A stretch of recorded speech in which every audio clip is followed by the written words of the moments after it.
Hello everyone, welcome to our YouTube channel Diksha's learning lab और मैं हूं आपकी फोरेंसिक एजुकेटर दीक्षा शर्मा।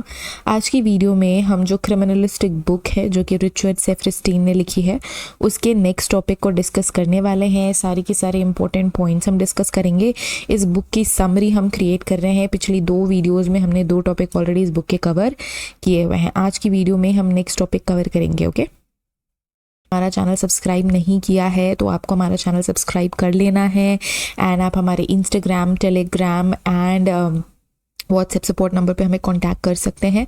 तो ये सारे चैप्टर्स हम 1 बाय 1 कवर करेंगे। अभी हम हैं चैप्टर 1 में, जो कि इंट्रोडक्शन पोर्शन है, जिसमें हमने इंट्रोडक्शन टू फोरेंसिक साइंस, कुछ इंपॉर्टेंट साइंटिस्ट ये हमने कवर कर लिए हैं।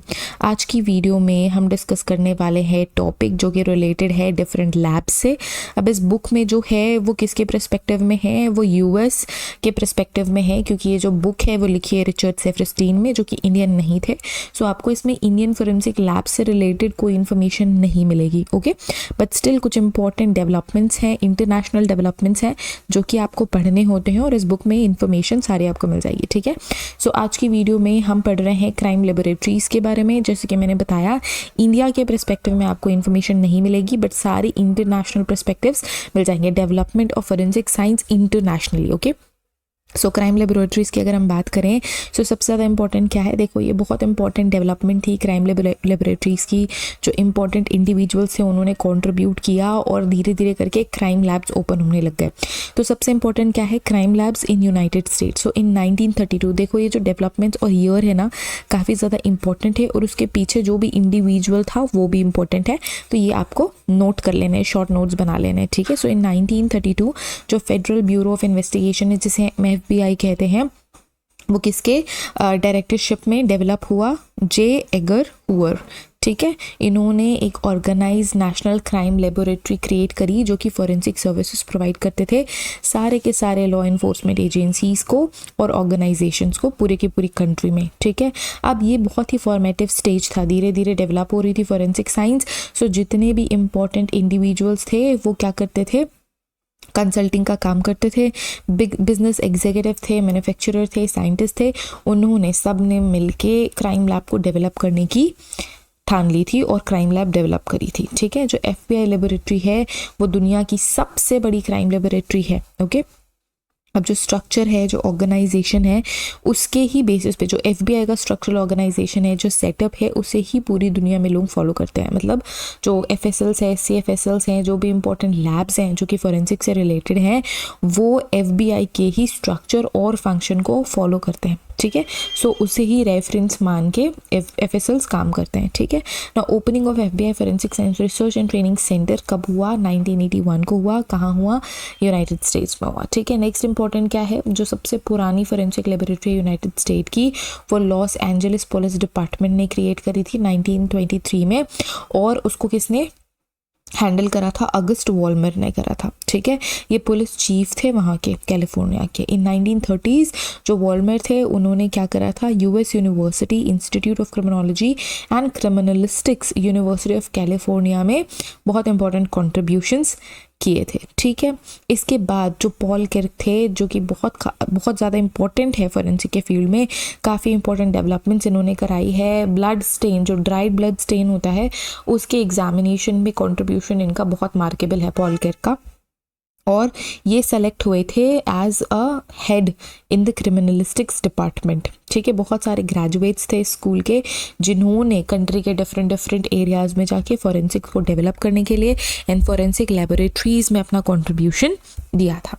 ठीक है, नेक्स्ट इंपॉर्टेंट चीज़ क्या है, the publication of strengthening forensic science in the United state had happened in 2009 by the national academy of science, by the national academy of science, और उन्होंने एज अ कैटलिस्ट सर्व करा इम्प्रूवमेंट करने के लिए इसके research और डेवलपमेंट, फॉरेंसिक साइंस के research और डेवलपमेंट में। ठीक है, इन्होंने स्टैंडर्डाइजेशन पे भी फोकस करा फॉरेंसिक साइंस डेवलपमेंट के। इसके अलावा इन्होंने national institute of standard and technology, जिसका शॉर्ट फॉर्म है NIST, with the department of commerce emerge as the leading government agency.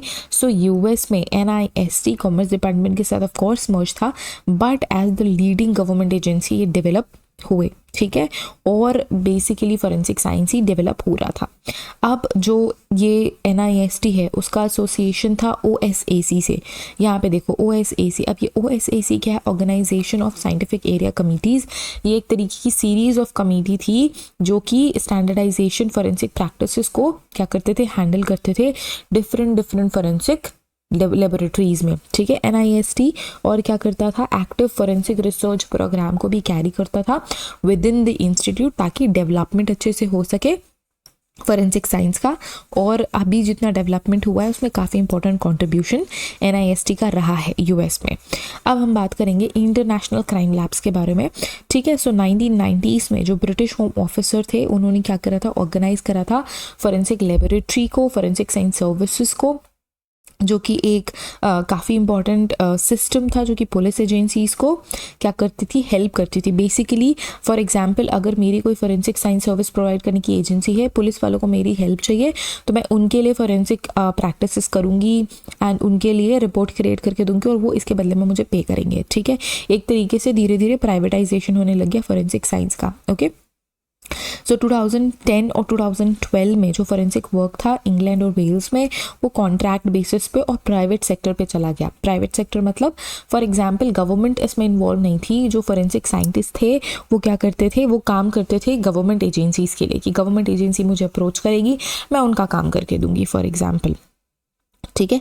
और प्राइवेटाइजेशन धीरे धीरे होने लगा और इसी वजह से उनका जो फॉरेंसिक इन्वेस्टिगेशन है टू द पॉइंट होता रहा, ठीक है। कनाडा में क्या हुआ? जो फॉरेंसिक साइंस सर्विस प्रोवाइड करती है 3 इंपॉर्टेंट गवर्नमेंट फंडेड इंस्टीट्यूट है, ठीक है। सबसे पहले 3 royal Canadian mountain police regional laboratory है, सेंट्रल फॉरेंसिक साइंस टोरंटो में है, and institute of legal medicine and police science in Montreal. तो ये 3 इंपॉर्टेंट गवर्नमेंट फंडेड, मतलब गवर्नमेंट इसको फंड करती है और ये क्या करते हैं? फॉरेंसिक प्रैक्टिसेस करते हैं, ठीक है।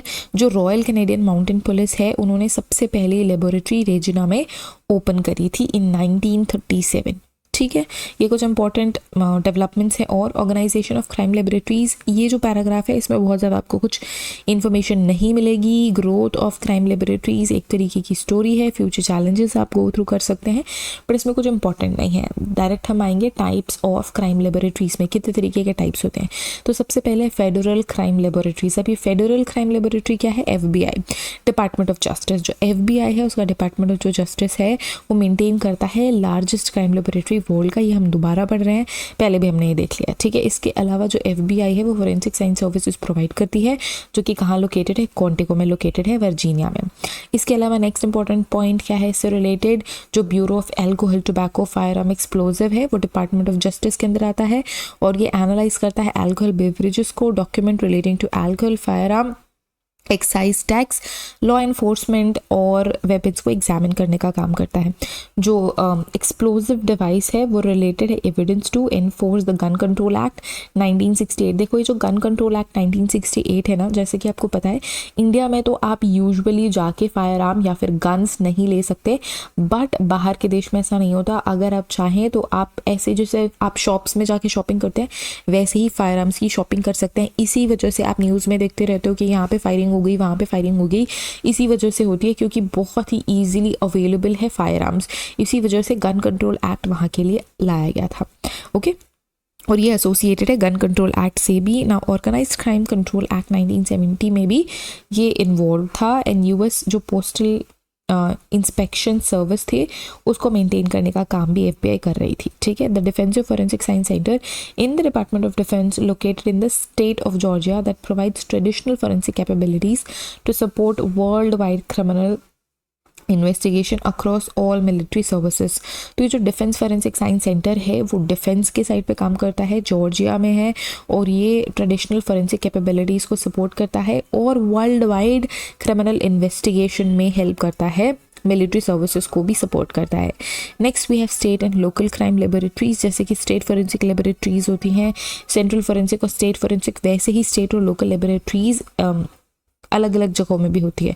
तो यहाँ पे कुछ इंपॉर्टेंट लोकेशंस हैं जहाँ पे बताया गया है कि यहाँ पे स्टेट लैब्स हैं, लोकल क्राइम लेबोरेटरीज हैं, एक्सेट्रा एक्सेट्रा। जो यहाँ पे क्राइम लेबोरेटरीज जिसको हम बोल रहे हैं that is nothing but forensic laboratories, okay. Now क्या क्या सर्विसेज इंपॉर्टेंट है, क्राइम लेबोरेटरी क्या सर्विस प्रोवाइड करती है? देखो इम्पॉर्टेंट है, काफ़ी इंपॉर्टेंट रहेगा, क्योंकि जो जितने भी फोरेंसिक इन्वेस्टिगेशन है वो प्रोवाइड करेगी, वो सर्विसेज प्रोवाइड करेगी, एविडेंस का एग्जामिनेशन प्रोवाइड करेगी, इसके अलावा रिपोर्ट जनरेशन भी सब कुछ इंक्लूडेड होता है। ठीक है, तो ये सारी सर्विसेज प्रोवाइड करते हैं crime laboratories. In the next video, अभी तक हम यहीं तक कवर करते हैं, इन द नेक्स्ट वीडियो हम डिस्कस करेंगे basic services which is provided bye full service crime laboratories. And next video में हम ये वाला चैप्टर ना फिनिश कर देंगे। नेक्स्ट चैप्टर हम पढ़ेंगे, नेक्स्ट वाला जो टॉपिक होगा वो काफ़ी इंपॉर्टेंट है, जो चीज़ें इंपॉर्टेंट है वो हम कवर कर लेंगे।